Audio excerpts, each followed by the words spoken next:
Hello everyone, it's Jamal Thomas. Welcome to the Progressive Soapbox.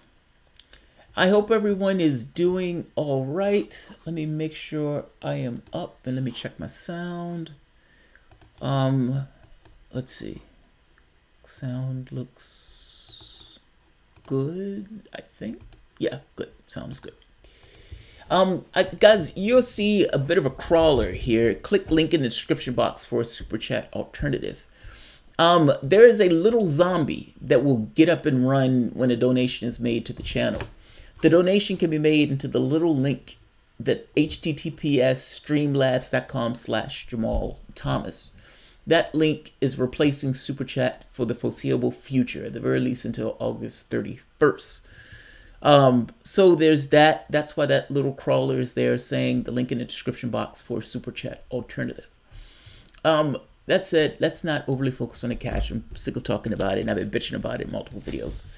But that said, today is Patron Appreciation Month, just so happens. It's also my birthday month and my wife's birthday month. Her birthday is tomorrow, and our anniversary is tomorrow. And we are leaving next month, so this is amazing fucking timing that they're attacking the video in this way, or attacking the channel. But we decided before we leave to have a viewer, subscriber, or Patron Appreciation Month. Now, in the Patron Appreciation Month, anything, anyone that gives gets their name entered into this thing of a t-shirt contest. Meaning each week we're going to draw a name that's a patron, and we're going to allow that patron to get a t-shirt. There's also this thing for people who are giving donations, or for patrons, that they will be allowed to choose topics that we could talk about on Friday. Now, I put a big poster board up explaining this in Patreon and in my Facebook group for the Progressive Soapbox. So I'm going to repeat this on multiple videos that I do tonight, so to make sure that the public is aware of it. And again, just repeat, that little link at the description box is a replacement. Oh, somebody donated! Look at the zombie! Look at the zombie! It's so cool! God, that's cool. That's cool. The wife donated. Oh man, I need to increase it. I need to increase the size on it. All right, we're working out the kinks. Well, I see it says the wife donated, but I can't see the bottom of that. So I need to widen that. I need to make that larger. I need to make that larger. Shout out to Mama.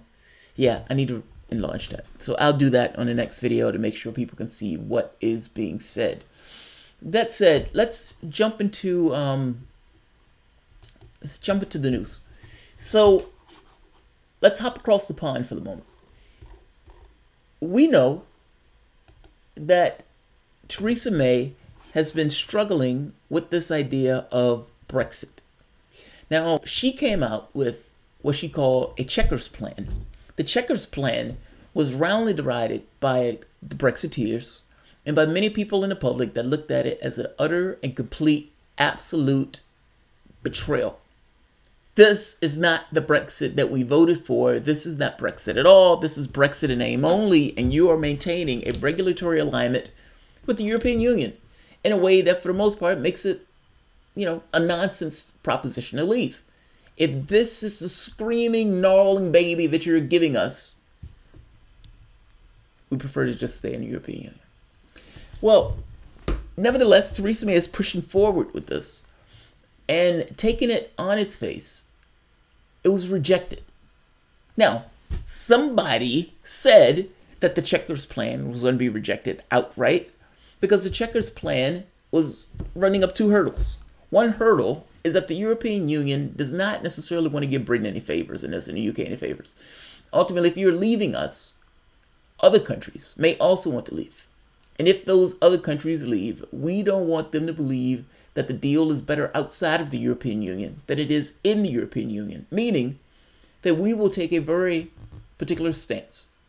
We are a rules-based organization, and as long as you abide by the four freedoms, you can have access to the single market, which is what the UK want access to. The problem is, if you abide by the four freedoms, you're fundamentally in the European Union. You can check out, but you can never leave. Barnier, chief negotiator for the European Union. Now, keep in mind, Boris Johnson, David Davis, outright left. We're done. The dream of Brexit is dying, Boris Johnson said in the middle of Parliament in this kind of wistful, saddening way of going about his affairs. And the dream of Brexit is dying. I mean, because to some degree, the Chequers plan chokes the hell out of it. This is what Barnier said when he came across Theresa May's, when Theresa May released her plan. Barnier, European's chief negotiator, rejected the custom proposal in British government's Brexit white paper. Now, he said, maintaining control of our money, law, and borders also applies to the EU's custom policy. The European Union cannot, and the European Union cannot, and the European Union will not delegate the application of its customs policies and rules, VAT, and excise duty collections to a non-member who would not be subjected to the EU's governance structures. This is an outright rejection of what they're doing for the customs plan. But it goes further than that. Right here. There's a very specific part. Beyond that rejection.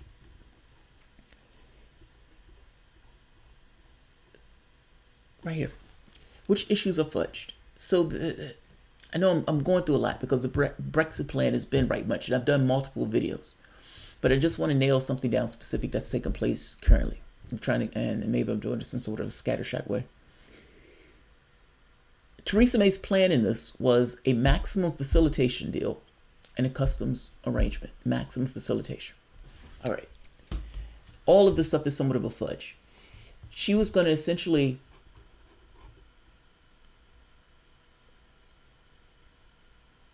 she wanted a free trade area for goods involving the UK and the EU that in effect continues the existing regulatory and customs arrangement for manufacturing and agricultural products after Brexit.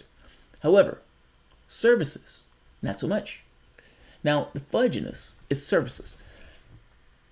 Policy issues remaining ambiguous or unaddressed. The most obvious in the area of customs and trade, Britain wants a facilitated customs arrangement with the European Union, which allows the UK to control tariffs and pursue an independent trade policy. But in practice, Britain also wants to continue as if it were within the European Union's custom territory. One senior EU official called the hybrid model the fudge of the century. Services, which cover 80% of the British economy, are largely skirted over. The cabinet agreed to retain regulatory flexibility and accept less EU market access as a result. The UK's stance rouses suspicion in Brussels, with negotiators arguing it is hard to detach services from goods trade. They note that in areas such as financial services, Britain still seems to want to replicate single market style access from the outside. Understand what's being said. Britain wanted, yes, we want to maintain this kind of customs arrangement and everything else for goods and products. However, for services, we want more control over this. The EU was skeptical of this, and Barnier, I may pronounce his name a little bit off, Barnier, rejected this also. Now, with the rejection of this, the UK softened its stance. It said that they were reading this in a way that wasn't correct, that the EU misinterpreted some of the stuff that was in the Chequers plan, even for services, and that services would, at the very least, be dependent upon the European Union's, I guess you could say, discretion.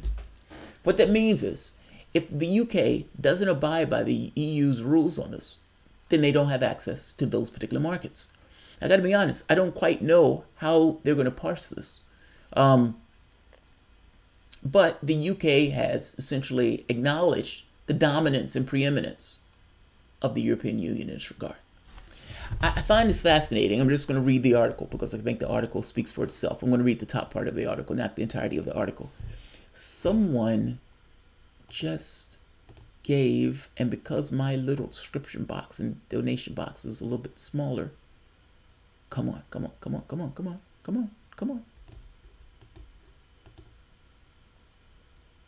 That sucks.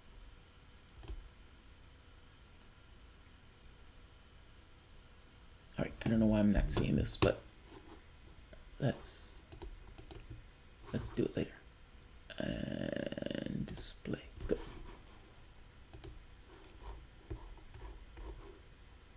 All right, so right here, this is Financial Times. Barnier eases opposition to May's Brexit plan for the City of London. But understand, he eases his opposition to the Brexit plan only when the UK acknowledged the dominance of the EU, meaning he only softened it once the UK acknowledged the position of the European Union. That's a big distinction. The article is this. The title of that could have been different. That's all. The EU's chief negotiator has softened his opposition to Theresa May's pro-Brexit plan for London's financial services industry after UK negotiators acknowledged Brussels will have the ultimate control over the city's access to European markets. Understand what's being like. This is important. He acknowledged it only. He softened his stance only when the UK capitulated. So is that really softening the stance? That's why I take issue with the way this is worded, but that's fine. London's future as a global financial center is tied to its ability to serve as a gateway to Europe for the international banks, and the UK negotiators had originally hoped they would be able to secure a special arrangement with Brussels to retain access even as Britain began to set up its own regulatory regime. Michael Barnier had rejected the British Prime Minister's new proposal, agreed with her cabinet earlier this month because he believed she would be suggesting an independent arbiter should decide whether the UK regulations were sufficiently close to the EU to maintain market access, robbing the EU of its own decision-making autonomy. But last week, the UK negotiators told Mr. Barnier's team that her proposed arbitration system would not cover financial services. Oh, interesting. British officials insist that the new guidance to Mr. Barnier is not a change from the original plan. We didn't change anything. Signed off by the cabinet at Chequers in early July, arguing Brussels had misinterpreted two different sections of Mrs. May's white paper. But the acknowledgement also highlights that Britain is seeking a more orthodox relationship with the EU than some in the City and the Bank of England advocated. Mrs. May's model would see London treated like New York, Singapore, and other third country financial centers by Brussels, which must certify that the rival regulatory system have equivalence with the EU rulebook. If you follow our rules, you can get access to our markets. That's what's being said. It wasn't that the EU, Barnier never, he didn't ease opposition just to ease opposition. He eased opposition when they gave a different reading of what the Chequers plan meant in a certain area. They said, you misinterpreted us, buddy. We didn't include financial services in this. Please give us access to your markets. We need access to your markets. God damn it, we need access to your markets. Please give us access to your markets. But we don't want to say that. We need to be strong. We need to have a stiff upper lip. But Jesus Christ, please give us access to your markets. Maybe it was a misreading. Maybe they decided to change the context of what was being said because they needed access to the single markets. Your choice. Let's keep going. London now accepts that Brussels can ultimately decide whether the UK financial services rules are equivalent to its own, with no further right of appeal. A stance that in effect gives the EU veto power over some UK financial reforms if it wants to retain access to the European markets. How is this Brexit? Like, explain to me, how is this Brexit? And again, I'm not for or against Brexit, but you've essentially said, we're taking control over Britain. Great. But the moment that we change something out of this arrangement, we're going to lose access to single markets, and the EU, without appeal, gets that choice. We're, for all intents and purposes, a vassal state. The vassal state stuff goes beyond just this particular point. Actions do have consequences, that is true. But I don't know if they're going to be okay with this. And by them, I mean the British citizenry.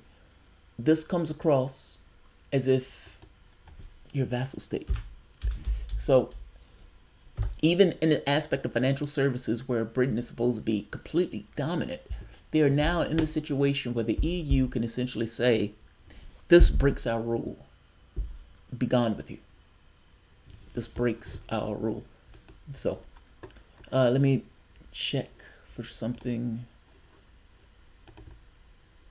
All right, here we are. Jamal finally set up Streamlabs. Let's go. Let's go. Pet Hacker. Always appreciate the Thomas family and Mrs. Thomas, the wife. Mic check. Mic check. I'm going to make that zombie a little bit better. So when he runs across the screen, people can see the names and everything else, because I was having trouble seeing the names in the readings. But thank you guys. I appreciate your help with all this. I'm not going to keep this one long. This one was more of a test case. But Beano, Brexit in name only. That's what this looks like. So we'll see. I mean, ultimately, what the main key point in the story is, Theresa May has given an adjusted reading of services industry from the standpoint of what was going to take place in the services industry in Brexit. That altered reading has allowed Barnier to soften his disposition on what the UK government was going to do. But he only softened that disposition when the UK government accepted that what the European Union said was going to rule, meaning they were going to be subordinate to EU rules and regulations if they wanted to have access to the single market.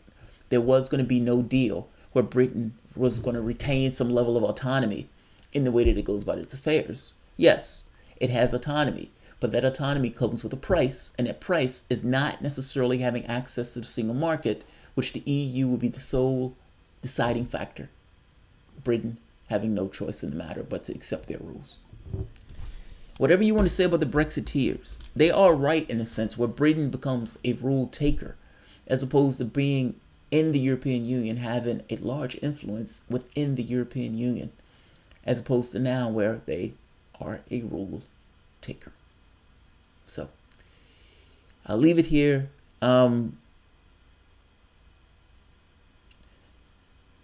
As a European, it's kind of weird to get Brexit news from an American. What I mean is, good job, Jamal. Oh, thank you, Chetty. And I hope I'm not going to fully get all of the intricate details of the financial stuff. What I do understand, however, right here, here's another part. I missed this part before. I had highlighted it. The UK's new position on financial services underlines the scale of the shift in Mrs. May white paper.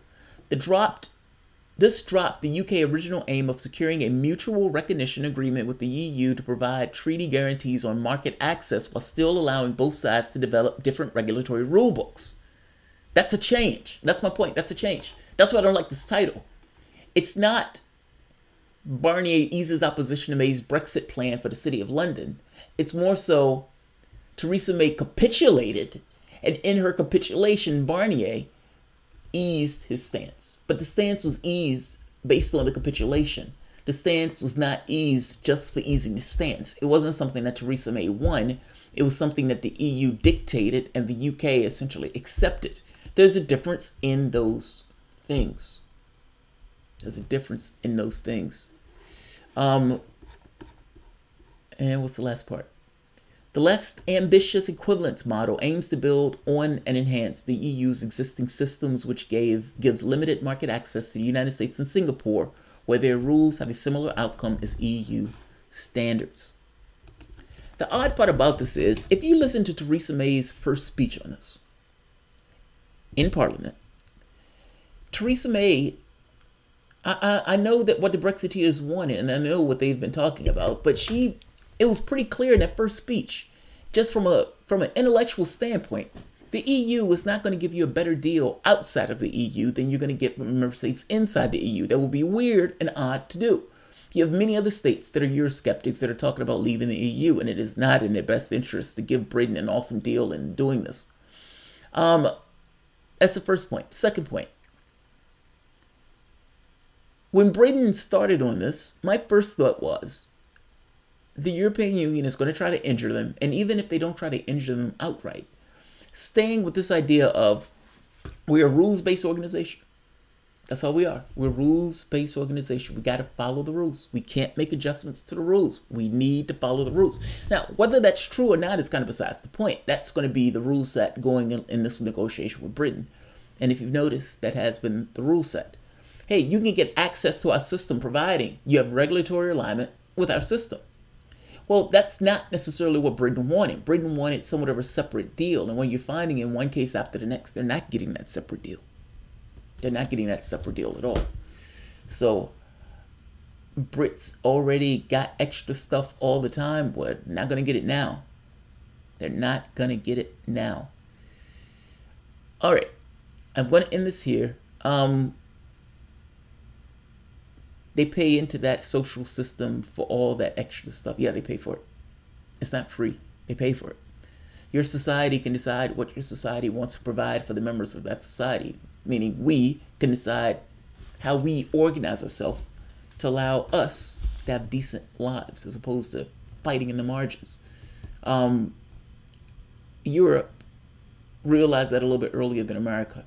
I suspect that might have had to do with the Soviet Union, meaning you're fighting what's considered a socialist or communist country. And this idea that communist countries are fairer and more egalitarian. Now, from the standpoint of providing services, yes. But I would argue that Soviet Union wasn't a communist country. It's more like state socialism. And it wasn't this thing of freedom and all this other stuff that people were getting. It was an authoritarian regime. I suspect, however, that the countries in the West, in having that kind of ideological battle over this idea of services and socialism, capitalism, felt they needed to be more, I guess, to give more in that system so people wouldn't necessarily turn those systems over. Once the fall of the Soviet Union, they didn't necessarily have to do that because there was no icon or anything for the capitalist countries to pivot against. This, we've won, we can now just take this to hell and take everybody with us. I don't know. I don't know. So, look, I'll end this here because at this point, yeah, the zombie runs. That's awesome. I love the zombie. The zombie running is awesome. The best thing about the capitalist countries are the socialist policies they choose to enact. That's why America sucks. It's brutal capitalist fuckfest. Elephant on coke, yeah, and it's going to get worse. It's going to get worse. I mean, keep in mind, Donald Trump right now is trying to pass a tax cut. Or it's not even trying to pass a tax cut. He's trying to go and just enforce where they just give money. I think he was trying to go like through the Treasury to just give a blunt sum of money to his friends. Yeah, it gets worse. Since the UK kept the pound, Brexit can be done. Yes, it can be. This is my point. Look, I'm not against.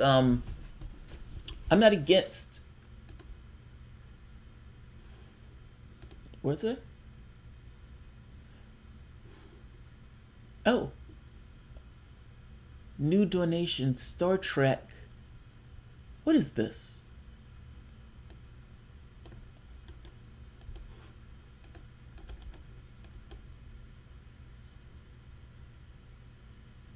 Did you send me a dirty picture, Balthazar? Nice! Working Star, nice! Balthazar, you're fucking awesome, man. Look at this. This is what Balthazar sent. This is a gift. This is a gift. Look at this. That's awesome. That is awesome. That's going to be my new gift. When, instead of the zombie running, you're going to see this. That's awesome, dude. I love that. I love that. I love that. I love that. That's awesome. I love that. Yeah, a new support again. So when, instead of having the zombie run across the screen, you're going to see the Enterprise just go pew. That's awesome. That's awesome. Hey, what's wild about it? Won't that be another copyright violation? Oh, God, I hope not. I hope not. I hope not. I hope not. Why do we never talk about Brinter? I don't know who Brinter is. Who's Brinter? You can do even different gifts for different amounts. Star Trek porn is a dirty pic of JT. Too many sociopaths in charge. Here's the thing. It's not just the sociopaths in charge. Your system to some degree rewards sociopaths. Like it's not as simple as, oh God, these horrible people get into the jobs. There's a reason these horrible people get into the jobs. There's certain people that are emboldened by certain psychopathic behaviors that allow them to take certain positions. Hey, if you were in a job and you were willing to do whatever you needed to do to get ahead, would you be the person who would get ahead? Especially if, I said that very poorly. I'm trying to make this point that if you didn't care about anything else, you had no standards by which to live by, and your goal was, I just want power and I just want to win, would that give you an advantage over somebody who didn't think that way? It depends on the system that you're in. In our system, cash rules this particular system. When the Republicans decided to shaft Merrick Garland in order to put their guy in, was there a consequence for it? No. Was it good behavior? No. Was it in the best interest of the country? No. Did it fuck over all sort of precedent? Yes. Was there a consequence? No. Look at all these people in Congress. These people are rich plutocrats. Do you honestly believe that they have your best well-being at heart? Majority of the country, I think like 60%, don't have $500 in the bank. You believe $100 million Nancy Pelosi and the leftist Democratic Party is somehow going to understand what you go through or what the people in this country go through? I guarantee you they do not. I guarantee you they do not. Oh, I see. Re-enter as opposed to Brexit. Because I don't have, look, between the two, between leaving Britain, Britain leaving the European Union and Britain staying, they can nix Brexit, technically. But what does that mean to the society itself? Your country comes out in this glorious, glorious show of democracy and choose to leave the European Union. Do you immediately turn around? Do you immediately turn around and I'm sorry, this thing is showing in my screen. Do you immediately turn around and nix it? And what does it mean if you do it? Like, what does it mean if your country votes for something, you turns around and nix the thing that your country voted for? You can imagine that's going to be a problem. That's going to look kind of bad. That doesn't look good. It looks like the democracy in this case is somewhat of a sham. Well, I would imagine that's not something that any of them want to do, including Jeremy Corbyn. So I strongly suspect that that's not what's going to take place.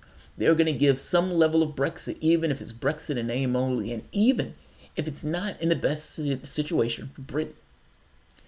Like, I'm fascinated by the dynamic that's taking place here. You have somebody who's outside of the country investing millions of dollars into trying to stop Brexit. That by itself, right there, that's amazing. You have certain groups in the Labour Party that are willing to prop up the Conservative Party in order to keep that party going because they're terrified of Jeremy Corbyn taking prime ministership, while simultaneously trying to put a knife in Corbyn with this nonsense that he's the greatest threat to Jews. Jeremy Corbyn, the greatest existential threat to Jews in Britain, because Jeremy Corbyn doesn't sign on to their bullshit anti-Semitic pledge. There are plenty of people who are bigots. Jeremy Corbyn is not one of them. And signing on to a pledge when there is no quote-unquote official definition of anti-Semitism, they just want him to sign on to that definition so he doesn't criticize Israel, and because of his support of the Palestinians. That makes me like him that much more. And I suspect that the British public knows what is taking place here. I don't think they're stupid. I think they realize that this is somewhat of a cock-up. I critically support the UK in its struggle against EU imperialism, anarcho-Stalinists. Wow, that's strong. Anarcho-Stalinists. Look, let me say it this way. If Britain leaves the European Union, there will be a hit. Part of the problem is that they never discussed this stuff before they left. And they call the what is it, Article 50, before they even figured out what Brexit even meant to them. I mean, there's all sorts of problems that went along in this process.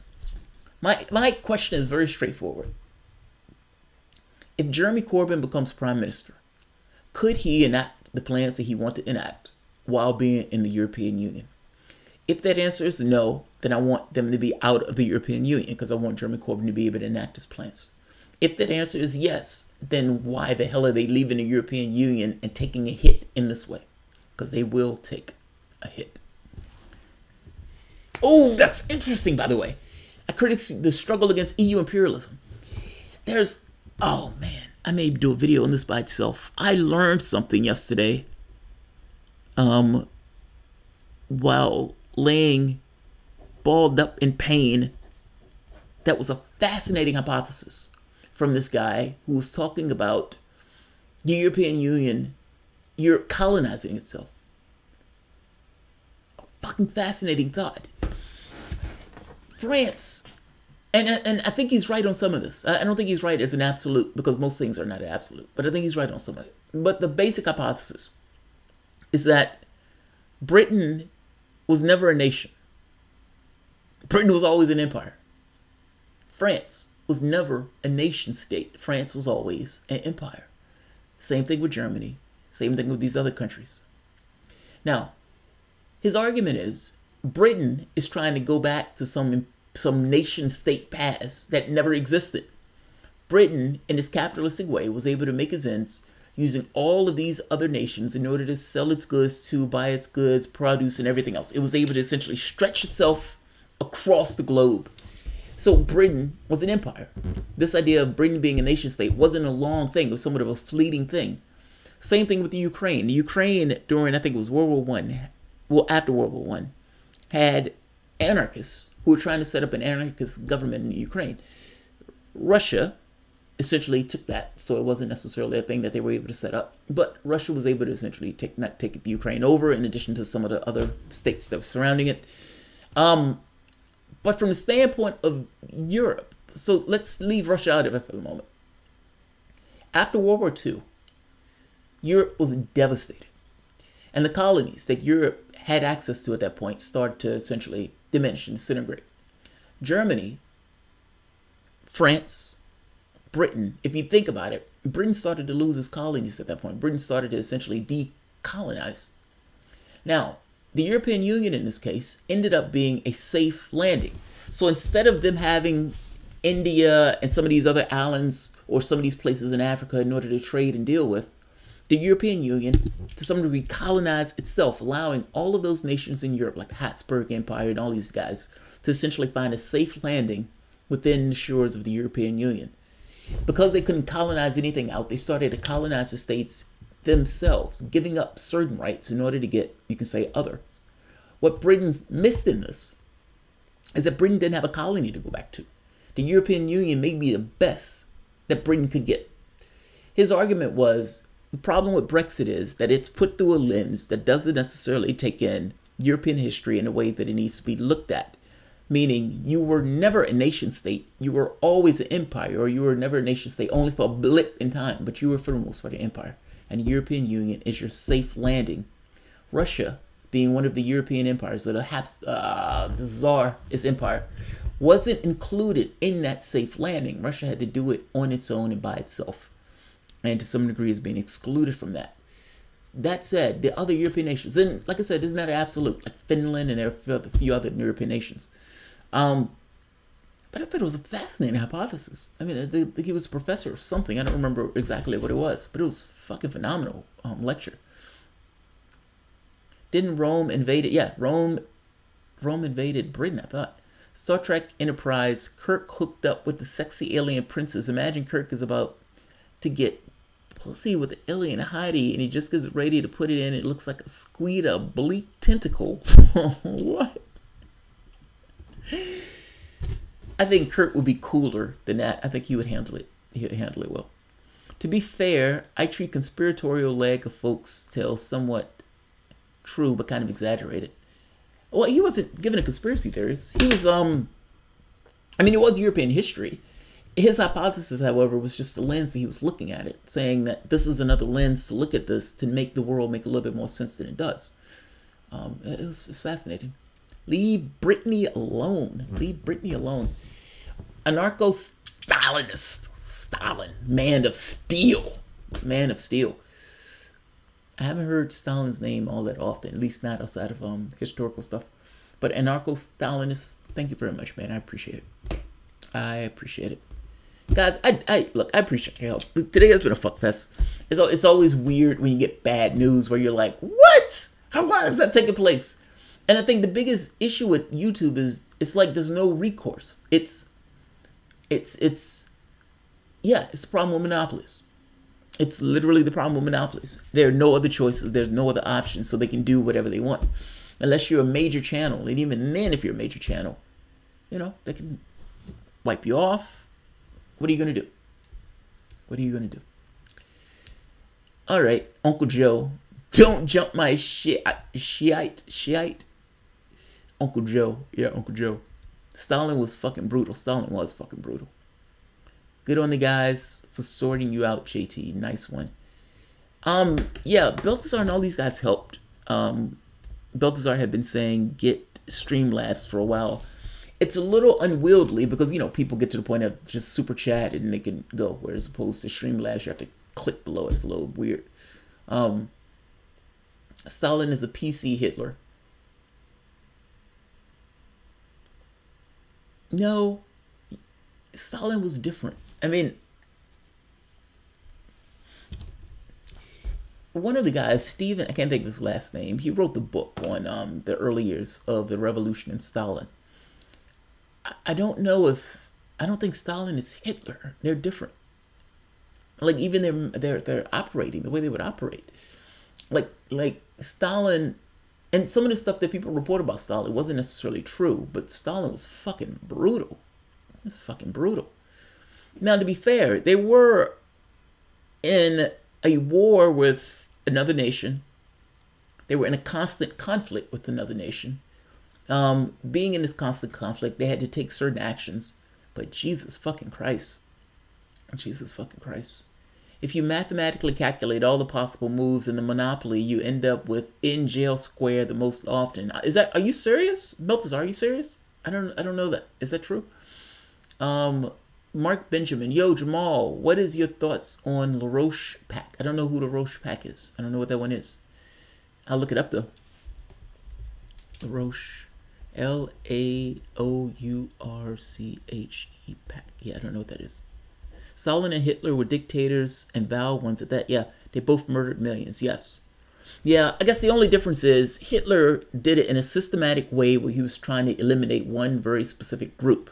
I'm pretty sure he would have gotten to darkies and all this other stuff, but at that very specific point, Jews, Poles, Stalin, I don't know if Stalin was doing that systemically. I mean, granted, he was... Look, people put all of this stuff on communism as opposed to putting it on Stalin himself. I think it was Stalin himself. If Stalin was hit by a bus, would the Soviet Union turned out differently? I think so, yeah. Yeah. Would it have been still somewhat brutal? Yes. Would it have been, millions dead? No. At least I don't think so, but I don't know. Stalin's starvation tactics arguably targeted. Stalin sent them to the gulags. Yeah, he did send many to the gulags. He also had a bunch killed. But look, let's just agree that both of them were fucking brutal. I don't need to parse which one was worse within the course of the millions that they killed. I guess the difference is, I don't know. Hitler was fucking insane. I mean, I understand. Stalin, to some degree, was systemic in the way he was going about what he was trying to accomplish. Hitler was too, but it seemed like Hitler was more vicious in this thing of camps and all this other stuff in order to kill people in this kind of systemic way. Not to mention the eradication of the Jews. I'm pretty sure he would have gotten to the blacks and would have gotten to everybody else that wasn't this kind of Germanic race. I don't know if Stalin was doing that, and I don't know if Stalin was a threat in the way that Hitler was a threat. In fact, I severely doubt he was in a way that Hitler was a threat. Towards regional powers, yes. And regional powers, yes. Agreed. Millions starved by starving systemically, yeah. Damone Osborne, you're not getting disagreement from me on this. Violent revolutions always leave you with a sociopathic leader and a different ideology. Stalin was no, I didn't say Stalin was it depends on who you ask. Depends on who you ask. So this is what I mean. This is what I said. Both of them are fucking maniacs. If you're asking, was Stalin reasonable? If you were somebody living in the Ukraine, no. If you were one of the generals in the United States, what Stalin was trying to interact with, like if you were FDR, yes. It depends on who you were, and it depends on when you're talking about. At one point, he was Uncle Joe. He was pretty fucking reasonable when he was Uncle Joe. It was only afterwards where it became an issue. I'm not saying that Stalin was a bad guy. Stalin killed millions of people. I don't know why we're parsing this. Kills millions of people. I guess my difference is Hitler. I guess the difference between those things, Hitler was starting wars, and Hitler was exterminating people in camps. Stalin was starving in this kind of mass starvation. And yes, Stalin killed millions. I don't know why we're quibbling over this guy killed 10 million, this other guy killed 11. Both were brutal fucking animals. Let's see.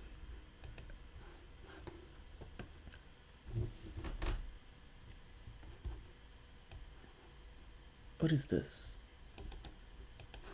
Beltzar, you're sending me these links. I don't know if these links don't show up.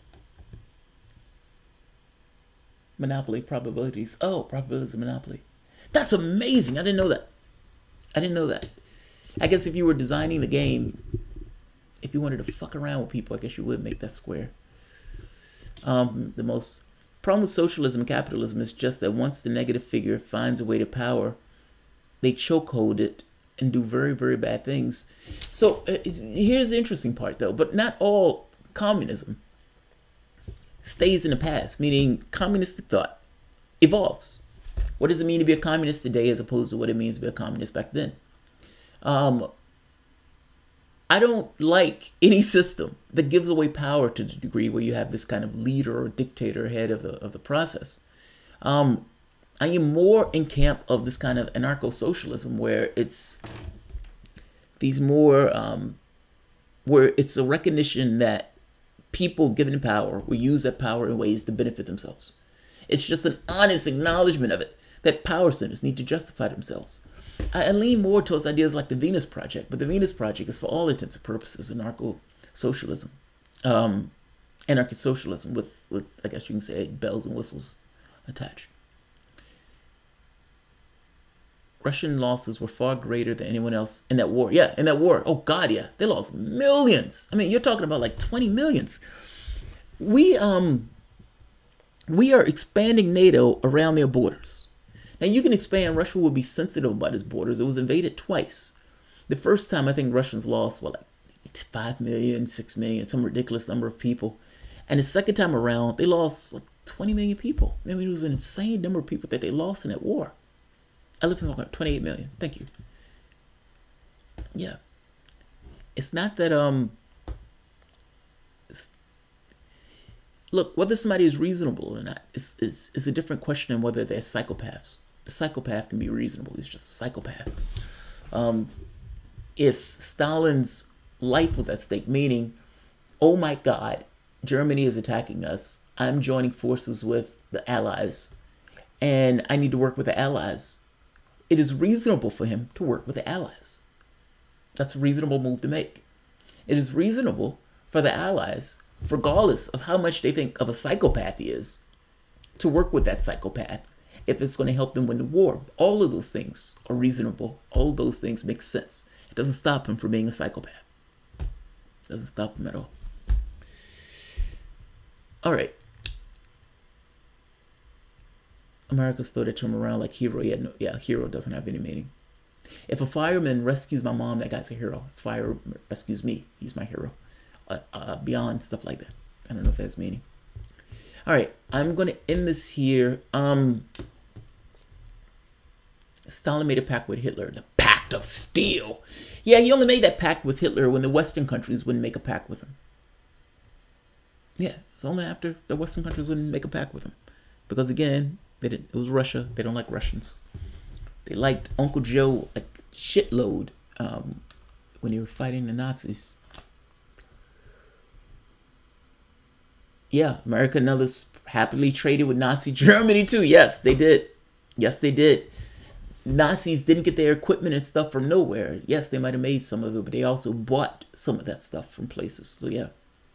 Shaban, did you see Chomsky shit all over Russiagate and Democracy Now? Yes, yes, yes, yes, I did. I watched that video. That video was awesome. That video was awesome. Yes, I did.